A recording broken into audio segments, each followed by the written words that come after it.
C'est parti pour une vidéo qui va parler du dernier film d'une des pires sagas qui existent à ce jour.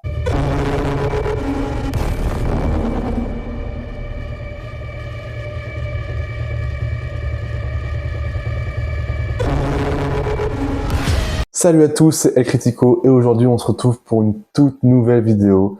Et aujourd'hui on va parler d'un des films qui étaient les plus attendus de cette année 2025. On va parler de Trône 3, Ares. Alors voilà, Trône pour commencer, j'ai pas envie de perdre de temps sur ça. C'est une saga qui me plaît pas. Voilà, que j'ai aucune affinité avec cette saga, j'ai aucune attache à cette saga. La saga c'est complètement casser la figure dès son premier film, qui pour moi, je suis désolé, je reste dans le déni, mais aucun humain normalement constitué a pu se imaginer et se dire on va faire un film pareil. Les effets spéciaux sont complètement flingués. Les personnages, en fait, les personnages, on les retient pas. Voilà, donc le 1, pour moi, c'est un gros test qui a voulu être fait pour voir si les gens allaient adhérer ou pas à ce genre de film.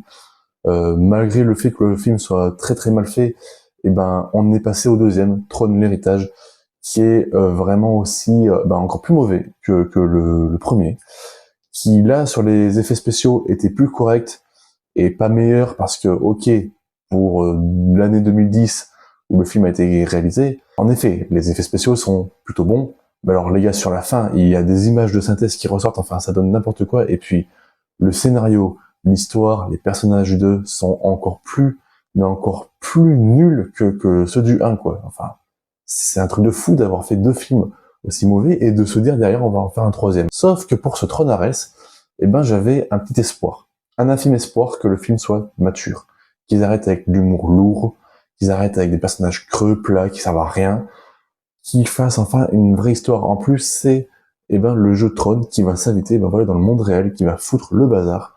Et moi, j'avais vraiment hâte de voir ça parce que les deux bandes annonces qui étaient sorties sur ce film, ça nous vendait quelque chose de très sérieux, quelque chose de très mature. Et j'avais plutôt hâte de voir le film pour ce côté-là, pour ce côté plus sombre. Voilà, je me suis trompé. Et je le sentais arriver que j'allais me tromper. Mais voilà, là, Trône Ares, ça confirme le fait que cette saga, cette trilogie pour l'instant, est complètement flinguée. Voilà, c'est vraiment, enfin, je ne sais pas comment on peut tomber fan de cette saga. À part d'être quelqu'un qui vit dans la nostalgie constamment sur ce genre de film, je suis désolé, je sais que c'est peut-être que mon goût, mais de ce que j'entends dire sur cette saga, il y a quand même beaucoup de gens qui la décrient, et je comprends complètement. Enfin, c'est quelque chose de, c'est vraiment une saga tiédasse, moyenne, très moyenne, voire même nulle sur ces deux premiers films, parce que ce film-là, Trône Ares, en effet, il rattrape un tout petit peu le coup. C'est le meilleur des trois, mais alors vraiment sans faire beaucoup d'efforts, parce que ce Trône 3-là, il est vraiment super, ultra, giga moyen, quoi. Enfin, si c'est pas pour dire que le film est pas bon. On va commencer par les points positifs du film, il y en a pas beaucoup, donc ça va être vite passé. Déjà, les effets spéciaux sont très bons. Voilà, rien à dire sur ce côté-là, ils ont fait des effets spéciaux qui ont été super, du début jusqu'à la fin du film. Il n'y a pas eu d'image de synthèse qui est ressortie comme du n'importe quoi à la fin du film, comme dans le 2 par exemple. Là, on a eu le droit à des vrais effets spéciaux. Donc pour ce coup-là, ok, je valide. Du côté de la musique est plus prononcée, la musique est meilleure que dans les deux premiers films, parce que dans le deuxième film, voilà, on nous vendait la musique des Daft Punk, on nous le vend toujours encore aujourd'hui quand on entend parler de ce film-là. Sauf que le morceau des Daft Punk, je suis désolé, on l'entend pas vraiment beaucoup dans le 2, enfin, on l'entend au moment où il y a la scène d'intro, et deux autres scènes dans le film, il me semble. Rien d'autre. Et là, dans ce troisième opus, on a une très bonne musique, je trouve, qui nous entraîne plutôt bien, même si, voilà, forcément, ça sauve pas tout. Et est-ce qu'il y a un troisième point positif? Oui, c'est la scène d'intro. Voilà, comme dans le 2, une scène d'intro originale en présentant, voilà, le château de Disney, d'une manière plutôt originale, avec de nouveaux graphismes, de nouvelles idées. Je trouve ça plutôt stylé, mais c'est vraiment le seul point fort du film, quoi. Parce que quand le film commence, voilà, on se dit que déjà ça peut être que meilleur en voyant les effets spéciaux, les effets visuels. Voilà, il y a une très belle photo dans ce film, des très beaux plans aussi, et on peut se dire voilà que ça va être meilleur que le 2, qu'on va passer peut-être un moment divertissant, quoi. Ça commençait bien, pourtant ça commençait bien. Il y a voilà Ares qui apparaît, il y a l'antagoniste qui se met en place, il y a une histoire qui commence à se construire. Il y a, en accompagnant en plus ces effets spéciaux, qui sont bien réussis, une plutôt bonne scène d'action, où voilà, il y a une introduction, voilà, des bons, honnêtement, je sais plus comment ils s'appellent, moi j'ai rien retenu de cette saga, voilà, les personnages rouges, les personnages, enfin les méchants du jeu de Tron, qui vont s'introduire chez les gentils, donc les bleus, et ils vont essayer, ben voilà, de prendre des données, enfin, de pirater leur espace. Et cette scène d'action est plutôt stylée, avec une bonne musique. Et puis, il y a cette scène-là, et d'un coup, il y a une scène de course-poursuite en moto, qui est d'une longueur, les gars, mais je sais pas comment vous avez fait pour faire une course-poursuite. Moi, j'adore les scènes d'action qui sont longues, mais il faut que ça soit bien. Et là, pour le coup, ben, la scène, elle est pas bien. Je suis désolé, mais la course-poursuite est longue et elle est chiante. On s'ennuie, mais on s'ennuie un truc de fou, quoi, dans cette course-poursuite. Le film perd son aura, sa valeur, à ce moment-là. Et là, on se dit, c'est pas grave, ça ne peut que être divertissant. Certes, c'est pas un film qui va être un énorme banger, un énorme film, mais ça peut être au moins divertissant. Il y a Jared Leto qui rentre en scène. Jared Leto qui, sur les 5 premières secondes du film, voilà, il est très décrié ces dernières années parce qu'il joue plutôt mal et surtout il fait pas des bons choix de film. Là, les 5 premières secondes du film où on le voit, il joue ce côté un peu robotique, hein, ce côté IA un peu. Et on se dit, oh, il arrive plutôt bien à imprégner son personnage. Il va peut-être faire taire à tout le monde.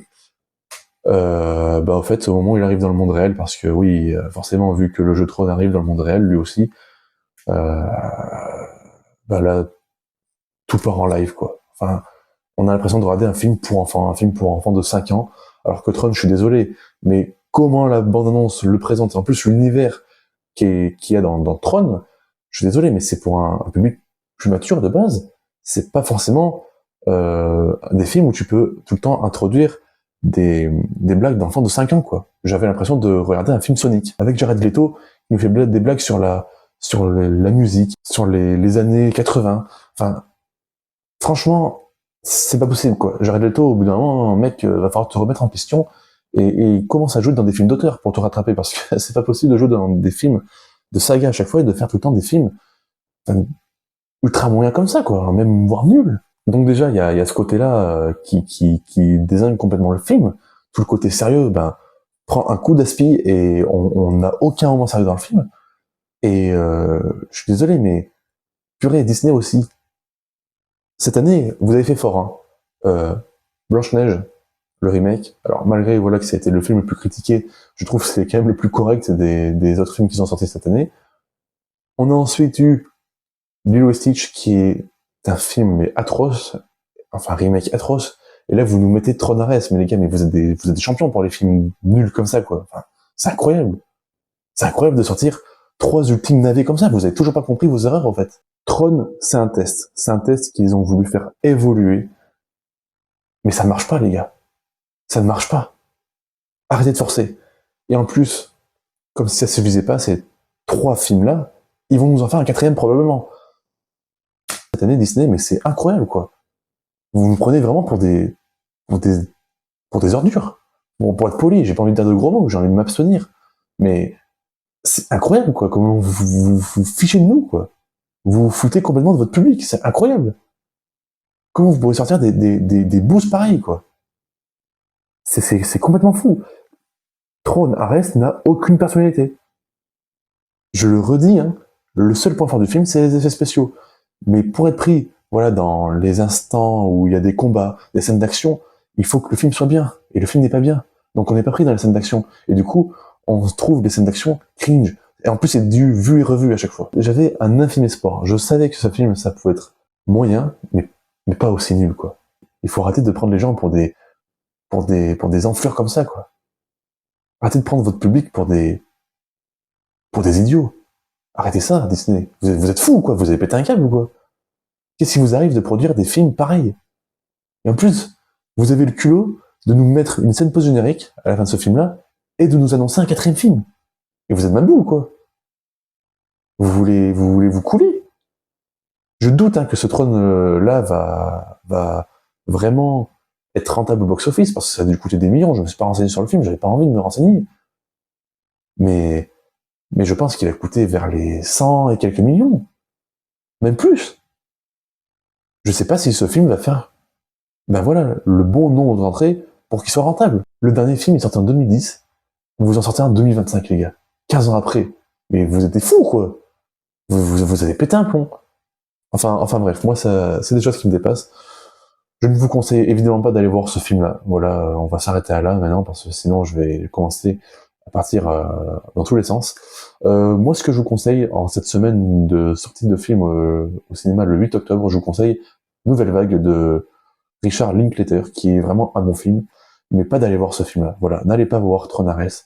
Enfin, je ne vous le conseille pas. Faites-vous votre propre avis en allant le voir si vous voulez le voir, mais moi, je ne vous le conseille pas. Voilà. Ne vous faites pas avoir. Ne dépensez pas 15 € dans un film pareil. Franchement, voilà. C'est tout ce que j'ai à dire. En tout cas, nous, on se reverra pour une toute nouvelle vidéo dans les prochaines semaines. Je vous souhaite à toutes et à toutes une très bonne journée. C'était El Critico. Salut!